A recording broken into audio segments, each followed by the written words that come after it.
জহিরুদ্দিন নামে এক ভাই ফেসবুকে জানতে চেয়েছেন, তিনি দুটো প্রশ্ন করেছেন। একটি হলো যে লা তাহজান শব্দের মানে কি? লা তাহজান মানে হলো হতাশ হয় না, লা তাহজান ইন্নাল্লাহা মা'ানা, হতাশ হয় না, আল্লাহ আমাদের সঙ্গে আছেন। এই সেই বিখ্যাত আসমানি উক্তি। রাসূল সাল্লাল্লাহু আলাইহি ওয়াসাল্লাম সেই গারে সৌরে তার সঙ্গীর সাথে আবু বকর রাদিয়াল্লাহু তাআলা আনহুকে সান্ত্বনা দিয়েছেন, কোনো ভয় পায় না, আল্লাহ আমাদের সঙ্গে আছেন।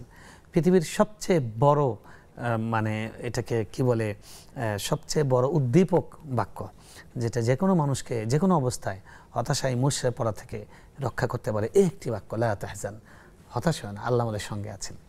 এই বাক্যটা যে বিশ্বাস করে সে কোনোদিন সুইসাইড করবে না। আমাদের তরুণ প্রজন্মকে যদি শুধু এতটুকু ধর্মীয় শিক্ষা দেওয়া যেত, তাহলে কোনো কেউ সুইসাইড করতো না। বাংলাদেশে সবচেয়ে বেশি সুইসাইড করে ইউনিভার্সিটির ছেলেমেয়েরা, প্রাইভেট ইউনিভার্সিটির ছেলেমেয়েরা, সবচেয়ে এলিট ঘরের ছেলেমেয়েরা, কারণ তাদেরকে সব শেখানো হয় শুধু আল্লাহ এবং আল্লাহ রসুল ছাড়া। এই জন্য তারা এই বলি হচ্ছে, এটা নিষ্ঠুর বলি, এই প্রযুক্তির, এই বিশ্বের তথাকথিত সভ্যতার বলি হচ্ছে। এইদেরকে যদি বাঁচাতে চান তাহলে এই শিক্ষাটা দেন, লা তাহজান ইন্নাল্লাহা মা'ানা, আল্লাহ আমাদের সাথে আছেন। যত কঠিন অবস্থা হোক আল্লাহ আমাদের সাথে আছেন। কুয়ায় নিক্ষেপ করেছেন ইউসুফ আলাইহিস সালামকে, তারপর আল্লাহ তার সাথে আছেন। আমাদের নবীকে একদম সত্য দেখে ফেলেছে, আল্লাহ আমাদের সাথে আছেন। মুসা আলাইহিস সালামকে ফেরাউন বাহিনী ধরে ফেলেছেন, বলছেন যে কাল্লা মাইয়া রব্বি সায়াহদিন, আমাদের সাথে আছেন আল্লাহ। এই একটি বাক্য যদি সঙ্গে থাকে তাহলে একজন মানুষ কখনো ভেঙে পড়বে না, কখনো হতাশ হবে না।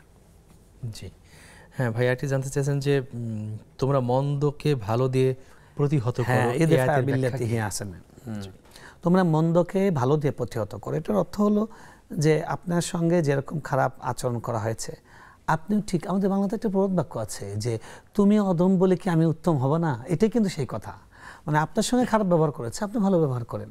হ্যাঁ, ইদফা বিল্লাতি হিয়া আহসান, আল্লাহ বলছেন যে যেটা বেটার সেটা দিয়ে তুমি তাকে প্রতিদান দাও, তাকে প্রতি উত্তর দাও, এটাই করা উচিত। এটা একজন ইমানদারের মানে বড় একটা বৈশিষ্ট্য। আমাদের এই বৈশিষ্ট্যটা হারিয়ে গেছে, আমাদের সেটা চেষ্টা করা উচিত। আমার সঙ্গে খারাপ ব্যবহার করেছে, আমি ভালো ব্যবহার করবো। আমার সাথে সে সম্পর্ক কাট করেছে, আমি তাকে সালাম দেবো, আমি নিজের থেকে কথা বলবো। একটু ছোট হলাম, সমস্যা কি?